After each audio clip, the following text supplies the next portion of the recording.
dublado pelo canal Só Pregações Dubladas, traduzido pelo canal O Espírito e a Noiva Dizem Vem. Qual é a sua visão? Sermão pregado por Leonard Ravenhill aos 87 anos em seu último culto na Calvary Commission, em 14 de setembro de 1994.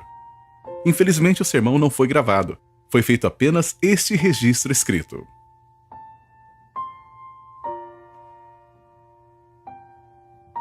Vamos ver o que Paulo tinha a dizer sobre o ministério em 2 Coríntios 6, de 3 a 8. Não dando nós escândalo em coisa alguma, para que o nosso ministério não seja censurado. Antes, como ministros de Deus, tornando-nos recomendáveis em tudo, na muita paciência, nas aflições, nas necessidades, nas angústias, nos açoites, nas prisões, nos tumultos, nos trabalhos, nas vigílias, nos jejuns.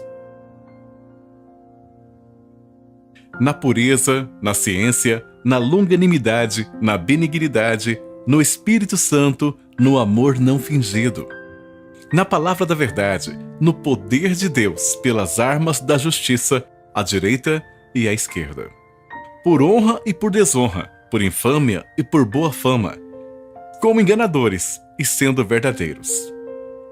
Esta palavra pode não parecer muito relevante para nós, mas eu não deixo um dia passar sem orar por meu irmão oprimido na Bósnia. Quantos jovens morreram lá? Nos últimos 2 ou 3 anos, morte de mártires. Como é fácil sentar-se, bater palmas, tocar os pés e cantar. Minha esperança está firmada em nada menos do que no sangue e a justiça de Jesus. Mas e quando você chega à terceira estrofe? Quando toda a minha alma cede. Quando toda a sua vida, sua esposa é estuprada diante de seus olhos. Você não tem vida. Não tem igreja, tudo se vai, você é arrastado pela cidade. Isso é o que está acontecendo lá agora, mesmo enquanto estamos aqui. Eu não acho que valorizamos nossos privilégios como deveríamos. Paulo fala sobre remir o tempo, aproveitar as oportunidades, das coisas que desperdiçamos. Certamente perdemos muito tempo. A palavra que esteve muito em minha mente nessas 2 ou 3 últimas semanas está em Efésios 2:7, nos séculos vindouros. Quantas vezes pregamos sobre isso? Acho que há um perigo em algo que eu chamo de o perigo do imediato. Estamos vivendo no tempo do imediato. Vivemos nisso tanto quanto os outros homens. Não devemos. Devemos viver como homens marcados para a eternidade, nos séculos vindouros. Olhe para Elias. Elias foi ordenado a se esconder na caverna. Ele ficou lá por 3 anos. A maioria de nós não pode ficar 3 horas sem ligar um rádio ou a TV. Tente 3 dias, tente 3 semanas, se desligando de tudo externo, de tudo mundano que foi rotulado e envenenado pelos sistemas mundanos. Precisamos refletir e consertar as coisas. Hebreus 11 me diz que Moisés suportou ver aquele que é invisível. Paulo nos diz que as coisas que são vistas são temporais e as que não são vistas são eternas. Precisamos ter cuidado em viver no visível o tempo todo. Valores visíveis, a durabilidade das coisas que são apenas por um tempo. Pense em Moisés, quando ele esteve atrás do deserto, não por 4 dias, nem por 40 dias, mas por 40 anos, 1/3 da sua vida.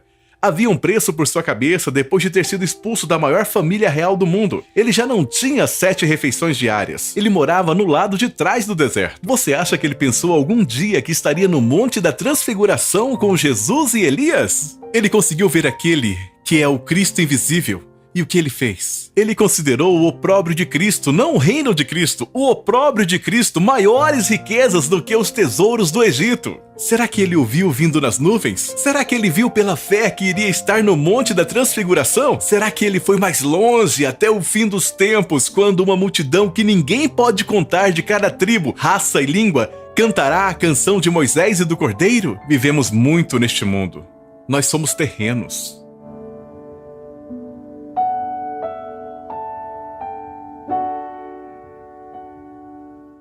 Quantos de nós conhecemos alguém que está consciente da eternidade? O que a América precisa é alguém que passará por todas as igrejas do país e pregará por uma semana sobre a eternidade, que pregará um dia sobre o tribunal de Cristo, um dia sobre o julgamento dos crentes e um dia sobre as bodas do Cordeiro. Mais uma vez, eu já lhes disse antes, eu não quero só ir para o céu, quero ir para as bodas do Cordeiro. Eu não quero apenas ir para as bodas, eu quero fazer parte da noiva.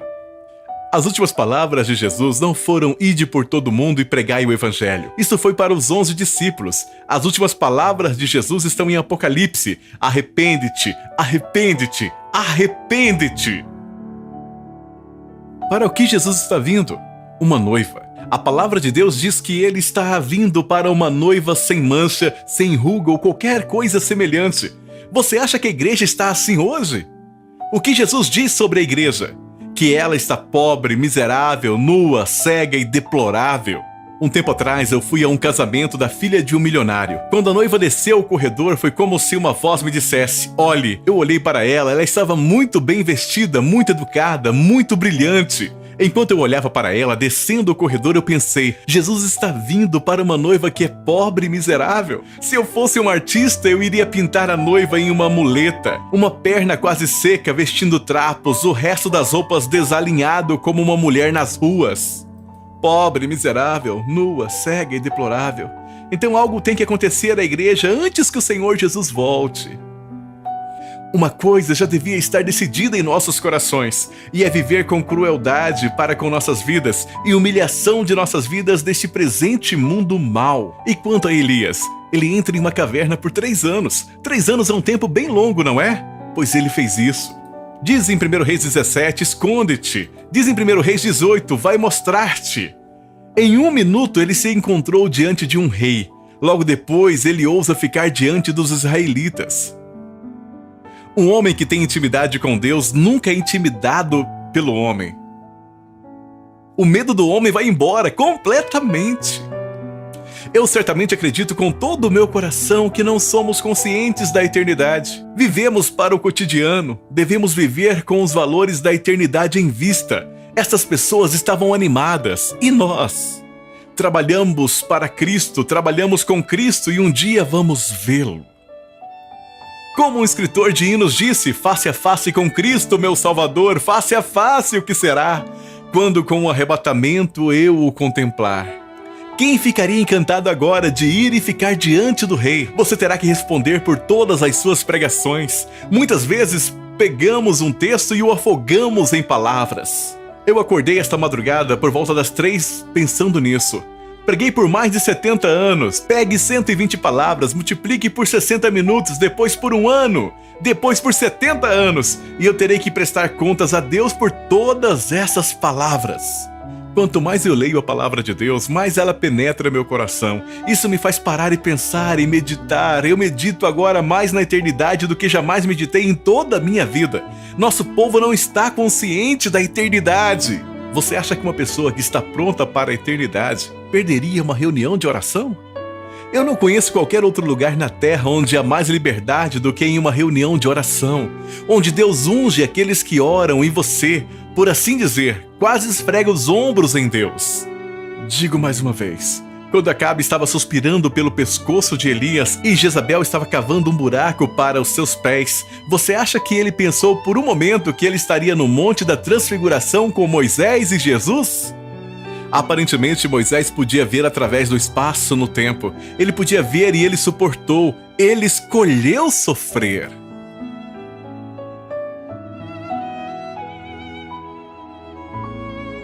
Imagine que você tivesse 20 ou 30 anos na Bósnia ou em um desses países hoje. Você não teria uma casa para ir para casa. Alguns desses jovens hoje entram em meu escritório e dizem: estes são dias maravilhosos para se estar vivo. Claro que são. Você sai de uma casa com ar-condicionado, entra num carro com ar-condicionado, vai para uma igreja com ar-condicionado, onde você recolhe uma copiosa oferta e vai para casa para se alegrar no Senhor. E aqueles que não recebem nada? Paulo chega naquele lugar onde ele diz: não tenho nada, mas possuo todas as coisas. Paulo passa por todo tipo de limpeza. Ele não encerrou em Romanos 7, o pecado que habita em mim. Ele terminou em Gálatas 2:20. Não vivo eu, mas Cristo vive em mim. Ele não encerrou em Romanos 7, o pecado que habita em mim. Ele terminou em Gálatas 2:20. Não vivo eu, mas Cristo vive em mim. Este é o melhor da vida cristã. Não me importa quantas línguas falamos ou quantos milagres realizamos. Novamente, a palavra de Deus diz: Cristo vive em mim. A vida que agora vivo neste corpo mortal é controlada por Cristo. As pessoas dizem que no Antigo Testamento Cristo estava com eles, mas não neles. Mas Pedro não diz isso. Cristo estava neles. Você acha que um homem poderia orar e dizer em nome da nação podre em que ele morava: Senhor, mata-me? Novamente ele também diz: tire a minha vida, eu não me importo de viver. Eu quero ser possuído por Deus. Eu quero ser possuído por Deus. Claro, alguns dizem que isso é fanatismo.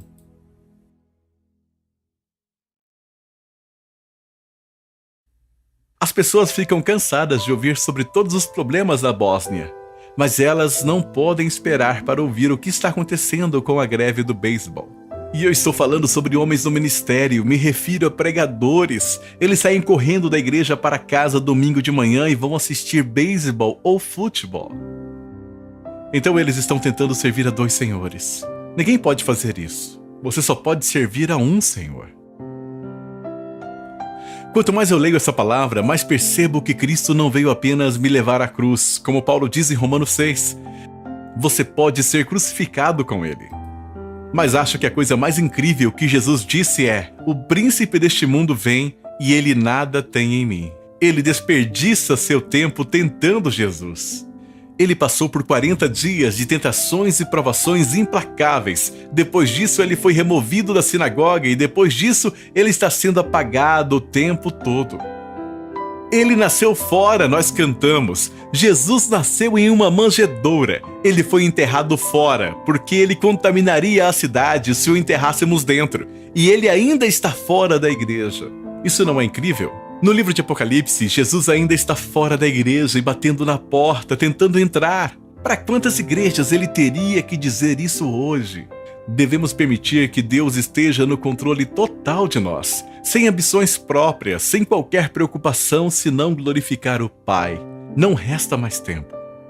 Como eu disse na noite passada, crentes, nós não estamos nos últimos dias, estamos no último dos últimos dias. Em Hebreus 1 diz: Deus, que em diversas ocasiões e em vários modos falou, tem nesses últimos dias falado por seu Filho. Isso foi há 2000 anos. Quanto à leitura do livro de Apocalipse, fala de coisas que logo passarão. O Dr. Tozer costumava me dizer com muita frequência que estamos no último capítulo de Apocalipse.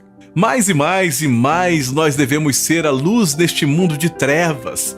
Talvez você não saiba o privilégio maravilhoso que é ser um exemplo para os jovens. Mostre a eles que você não está preso ao dinheiro, você não está preso às possessões, você não está preso tentando ser o melhor pregador da sua denominação. Viva perto de Deus dia a dia. O Espírito dá testemunho. John Wesley pregou isso mais do que qualquer outra pessoa. Nunca ouvi ninguém pregar sobre Romanos 8,16. O Espírito dá testemunho com o nosso espírito. Nos Atos dos Apóstolos diz o mesmo. Somos testemunhas, assim como o Espírito Santo. Não precisamos de reconhecimento externos. Não precisamos de rótulos externos. Quando penso o que significa em Judas orar no Espírito Santo, significa mais do que apenas línguas. Significa que o Espírito Santo corre em mim. Se eu estiver cheio do Espírito Santo, o que aflige o Espírito Santo me entristecerá. Não se trata de alegria ou emoção. Os discípulos pediram ao Senhor: ensina-nos a pregar? Não! Eles ouviram o Sermão do Monte, o maior sermão já pregado, mas eles nunca disseram: Senhor, ensina-nos a pregar. Jesus cantou um hino e entrou no Getsêmani. Acho que ele cantava com frequência, mas eles nunca disseram: Senhor, ensina-nos a cantar. Eles nunca disseram: Senhor, ensina-nos a rir. Não, eles disseram: Senhor, ensina-nos a orar. Se eu pudesse voltar no tempo, acho que passaria mais tempo na palavra de Deus e entrando nas profundezas de vidas de homens como o Hyde de oração, John Nelson Hyde. Me falaram sobre um homem cujo amigo estava com Hyde de oração. Ele disse: eu estava na Índia para uma convenção e eu pedi pelo privilégio de orar com Hyde de oração. John Hyde disse: vou orar amanhã de manhã. Quando fui para orar, eram 9 da manhã. Então alguém bateu na porta e eu pensei: você acaba de começar a orar e alguém interrompe. Então houve outra batida na porta e eu não me movi. O Hyde de oração não se moveu, então alguém abriu a porta e disse: são 15 para as 3, você vai pregar às 3. Eu estive de joelho de 9 da manhã às 3 da tarde, nem sabia para onde o tempo tinha ido. Foi uma experiência maravilhosa ouvir esse homem derramar seu coração em oração. Não estou dizendo que todos alcançam esse nível, mas acredito que a melhor coisa que podemos fazer é orar. Toda vez que oro, não quero que Deus me torne popular, não quero ter a maior igreja da cidade. Jesus nunca teve a igreja de crescimento mais rápido. Na verdade, a igreja dele diminuiu e diminuiu até um dia restarem apenas 11 e ele disse: vocês também vão embora? Eu não acho que devemos orar para que Deus tire as pessoas. O que estou dizendo é isso. Você deve se aproximar do coração de Deus.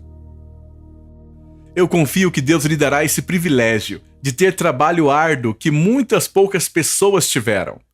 Paulo tinha isso. Eu acho que não passa um dia sem eu pensar em Paulo no trabalho de parto. Olhe para a sua base teológica. Olhe para a Epístola dos Romanos. Olhe sua Epístola aos Efésios. E, no entanto, com tudo isso, ele ainda ansiava para chegar perto do coração de Deus. Pois eu até desejaria ser amaldiçoado, minha própria morte. Eu não acho que você tenha que morrer a morte de um mártir para ser um mártir. Você pode ser um sacrifício vivo. Você pode morrer para as vantagens, você pode morrer para as tentações, você pode morrer para os privilégios. Você pode morrer para todas aquelas coisas que não melhoram sua vida espiritual, que não somam a visão espiritual, que não se somam à compreensão espiritual. Quando Deus trabalha em mim, Ele é tão diferente do conceito teológico que eu tive um dia. Não viva no imediato. Lembre-se, Moisés viu Jesus à distância.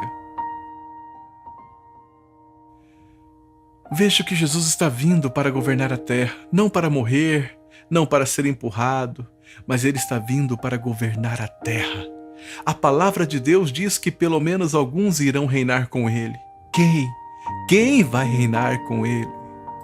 Os vencedores, vencendo a tentação, vencendo o mundo, vencendo nossos próprios desejos, sendo completamente controlados por Deus. Agradeço a Deus pelo que Ele fez na minha vida. Ele não parou e Ele não vai parar. A palavra de Deus diz: todos compareceremos diante do tribunal de Cristo, e o juiz de toda a terra não fará o certo.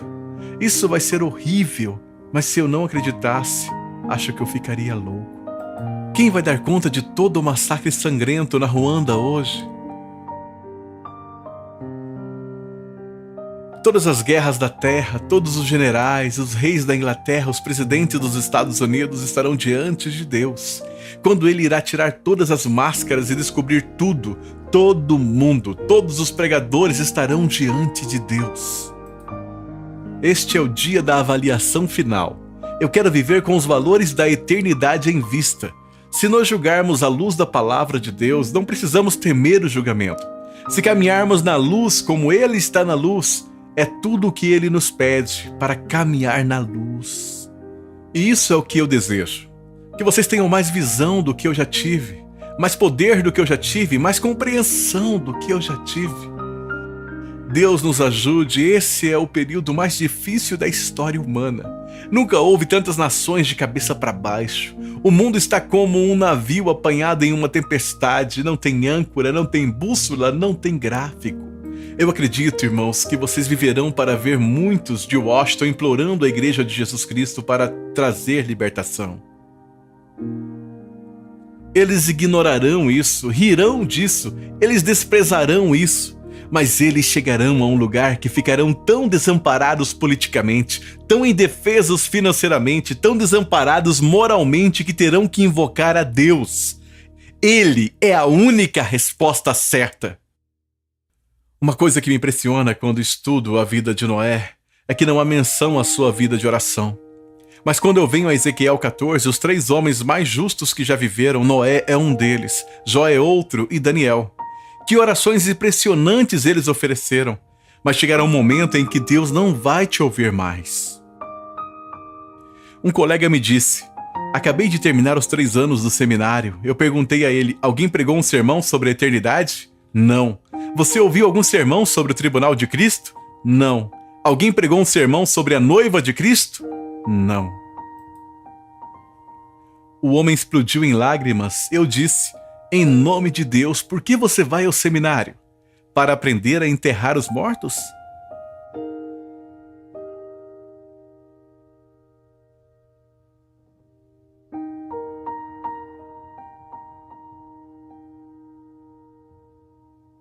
Há uma eternidade na nossa frente. Há um mundo que agora está em mais rebelião do que nunca. Como nos dias de Noé, eles se rebelaram contra Deus. Durante 100 anos, Noé nunca pregava uma nova mensagem. Ele pregava o arrependimento, ele pregava a justiça. Alexander White costumava dizer: você pode pregar sobre cura divina, você pode pregar sobre profecia, pode pregar qualquer coisa, mas não pode pregar a justiça. As pessoas não vão permitir. Ainda espero que Deus derrame seu espírito em toda a carne. Que Ele derrame seu espírito, não a nossa coisa artificial. Nós rimos e assistimos a TV a noite toda. Quando o fardo do Espírito Santo se apodera de você, você experimenta o que acontece no avivamento. Penso que a pregação do avivamento é uma cirurgia cardíaca aberta. A outra pregação não é a semelhança da mensagem. Estou tentando dizer que é tão ruim quanto é. Estamos vivendo na hora mais crítica da história humana, mas Deus não desistiu. Ele ainda não está disposto a deixar qualquer pessoa perecer. Ele ainda ama homens e mulheres. Eu quero estar naquele lugar onde eu posso suportar as dores do parto. Durante anos eu encerrei todas as noites de oração do mesmo modo. Eu dizia: ó Senhor, não me diga naquele grande dia. Ravenhill, eu tinha muitas coisas para te dizer, mas você não poderia suportá-las. Você não conta os segredos de sua família aos seus filhos pequenos. Você quer falar com alguém que entenda. Eu acredito que Deus quer nos dar ouvidos para ouvir. Eu acredito que Ele quer nos dar novo entendimento. Eu acredito que Ele quer nos dar nova revelação.